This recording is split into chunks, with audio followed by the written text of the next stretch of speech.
উত্তরাধিকারী কার্যভার গ্রহণ না করা পর্যন্ত প্রধানমন্ত্রীকে স্বীয় পদে বহাল থাকিতে এই অনুচ্ছেদের কোনো কিছুই অযোগ্য করিবে না।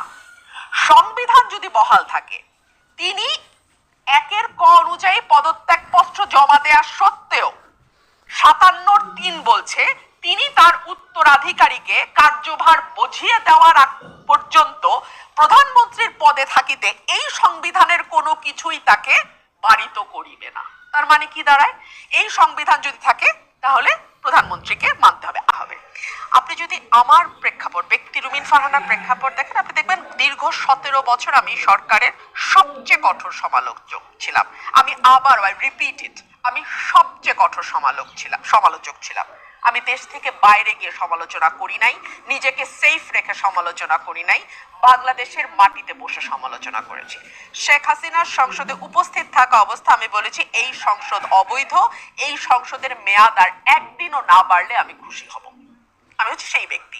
সুতরাং আমি যখন একটি আলোচনায় এই প্রসঙ্গটি আনলাম, আমি দেখলাম আমার ভালো লেগেছে। ক্লাস 5 পর্যন্ত পড়াশোনা যে ব্যক্তির, আমি দেখলাম তিনিও সংবিধান ব্যাপারে ব্যাপক জানেন এবং তিনি আমাকে গালাগালি করে ধুয়ে দিলেন যেন তিনি বোঝেন কি বলা হয়েছে। আবার একই সঙ্গে ডাক্তার, ইঞ্জিনিয়ার, অন্যান্য প্রফেশনের যারা আছে তারাও ইকুয়ালি গালাগালি করলেন। আমার খুব অবাক লাগলো যে অ্যাটলিস্ট শিক্ষিত সমাজের তো একবার চিন্তা করা উচিত ছিল যে কথাটি আমি কেন বললাম।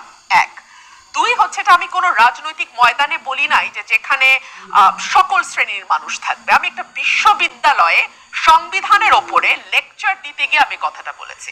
আমি যখন একটা বিশ্ববিদ্যালয়ে লেকচার দিতে যাই সংবিধানের ওপরে, তখন আমি রাজনীতিবিদ হিসেবে যাই নাই। আমি সেখানে একজন আইনজীবী, আইনের ছাত্রী হিসেবে আমি সেখানে গেছি। এখন আসেন আমি এই কথাটি কোন প্রেক্ষিতে বলেছি। আমি বিশ্ববিদ্যালয়ের স্টুডেন্টদেরকে, জাহাঙ্গীরনগর বিশ্ববিদ্যালয়ের স্টুডেন্টদেরকে প্রশ্ন করেছিলাম, বাংলাদেশে কি গণ অভ্যুত্থান হয়েছে নাকি বিপ্লব হয়েছে? আসেন, প্রধানমন্ত্রীর উত্তরাধিকারী কার্যভার গ্রহণ না করা পর্যন্ত প্রধান এক্সিস্ট করে নাকি করে না? বাংলাদেশে কি এখন কোনো সংবিধান আছে বলে আমি নিজেই উত্তর দিয়েছি না, নেই। কারণ যদি সংবিধান থাকে তাহলে আমাদের জন্য ভয়াবহ কিছু খবর অপেক্ষা করছে।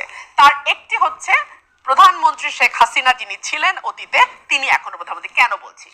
সংবিধান অনুযায়ী যদি সংবিধান এক্সিস্ট করে মুন্নি, 57 অনুচ্ছেদ, যে অনুচ্ছেদ বলছে প্রধানমন্ত্রী পদের মেয়াদ, 57(1) বলছে, আমাকে একটু সময় দিতে হবে কারণ এটা নিয়ে এত আলোচনা হয়েছে। 57(1) বলছে প্রধানমন্ত্রীর পদ শূন্য হইবে যদি ক তিনি কোন সময় রাষ্ট্রপতির নিকট পদত্যাগপত্র প্রদান করেন, শেখ হাসিনা পদত্যাগপত্র প্রদান করিয়াছেন, অথবা তিনি সংসদ সদস্য না থাকেন। শেখ হাসিনা সংসদ সদস্য না, কারণ পার্লামেন্ট ভেঙে দেওয়া হয়েছে। অর্থাৎ ক খ দুটোই তিনি স্যাটিসফাই করেন। তাহলে কি? তাহলে 2 হচ্ছে সংসদের সংখ্যাগরিষ্ঠ সদস্যের সমর্থন হারালে প্রধানমন্ত্রী পদত্যাগ করবে। আচ্ছা, এটা 2টা অত ইম্পর্টেন্ট না। 3-এ আসেন,